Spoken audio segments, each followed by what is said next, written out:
wabarakatuh. Nama saya Sylvidian Permatahati, Prodi Tasawuf Psikoterapi UIN Sunan Ampel, Surabaya. Di sini saya akan menjelaskan sedikit tentang hasil diskusi kami yang berjudul Transformasi Tradisi Sufistik Pesantren pada Masyarakat.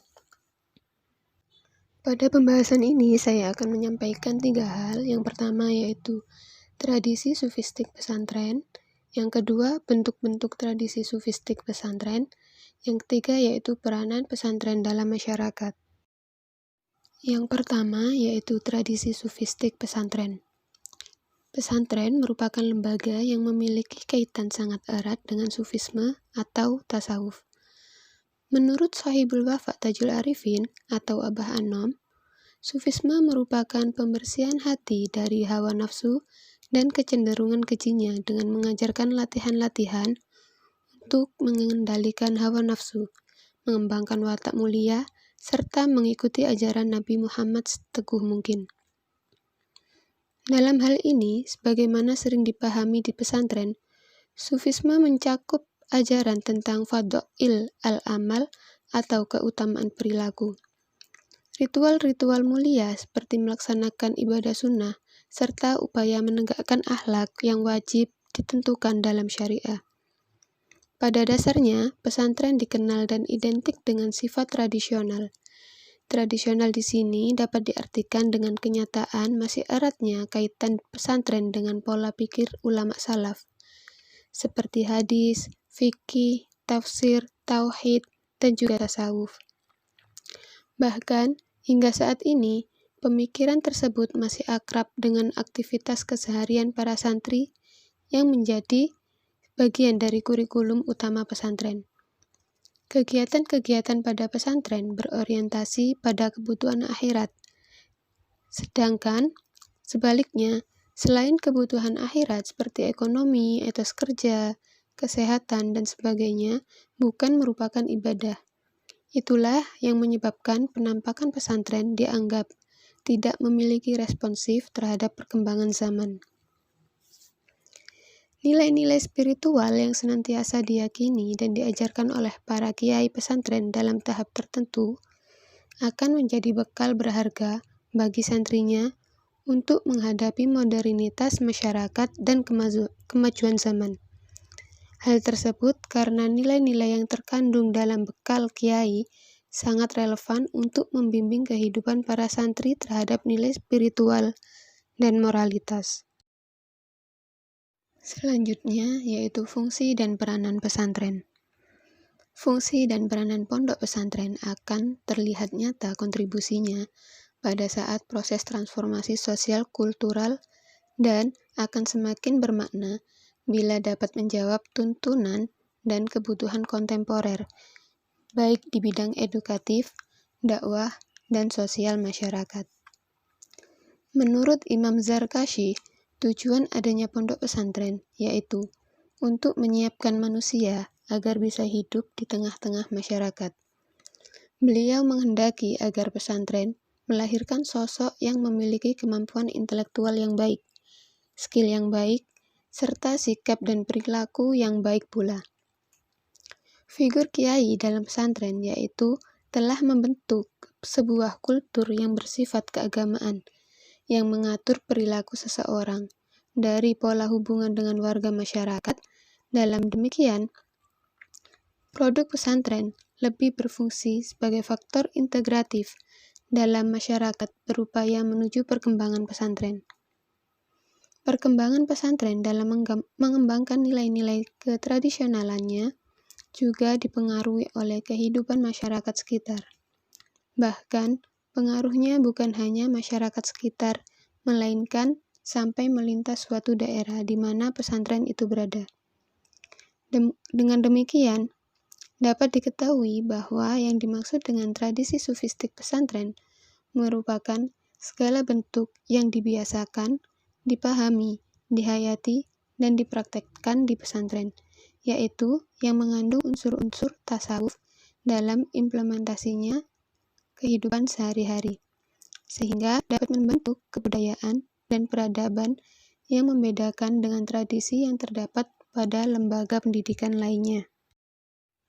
Tradisi pengamalan thariqat. Kuatnya tradisi pengamalan tasawuf dalam bentuk thariqat di pesantren telah dibuktikan oleh para peneliti.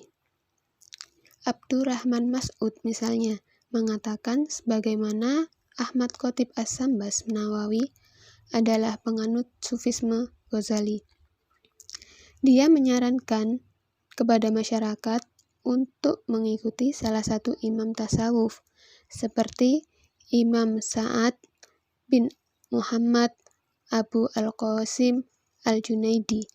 Baginya, dia adalah pangeran Sufisme dalam arti teoritis dan praktis. Kekuatan tradisi thariqat inilah yang pada tahap selanjutnya banyak mengkeramatkan makam para kiai tersebut dan menziarahinya untuk memperoleh berkah. Pada era saat ini, tradisi mengamalkan thariqat tidak hanya dilaksanakan pada kehidupan keagamaan di pesantren saja, namun juga diikuti oleh masyarakat umum. Seperti halnya sebuah kultur baru yang banyak diminati oleh masyarakat pedesaan maupun masyarakat perkotaan. Dalam prosesnya, masyarakat juga ikut andil di dalamnya, meskipun hanya mengikuti rutinan agenda manakib yang diselenggarakan di beberapa tempat. Dengan demikian, pola tradisi dalam pesantren yang seperti itu mampu bertransformasi pada masyarakat dan berakibat positif pada ketenangan jiwa masyarakat. Bahkan, mampu meredam tingkat kriminalitas yang ada pada masyarakat. Kedua yaitu tradisi mujahadah. Mujahadah di sini berasal dari kata bahasa Arab yang mempunyai makna berjuang. Mujahadah merupakan sarana untuk memperoleh hidayah ruhani agar manusia sanggup melakukan perjalanan menuju Allah dan keridhoannya. Sedangkan hidayah merupakan permulaan dari takwa. Mujahadah mengantarkan seseorang kepada hidayah, sedangkan hidayah mengantarkan kepada takwa. Hanya saja semua itu tidak dapat sempurna tanpa taufik dan pertolongan dari Allah. Tradisi mujahadah diisyaratkan sebagai sebuah solusi dari kegoncangan pikiran ataupun mental dari dampak modernisasi. Mujahadah di sini juga dimaksud sebagai salah satu sarana untuk terapi agama terhadap berbagai kondisi kehidupan masyarakat yang banyak mengalami kegoncangan dalam hidupnya, seperti frustasi, kecewa, serta tidak dapat mengontrol dirinya.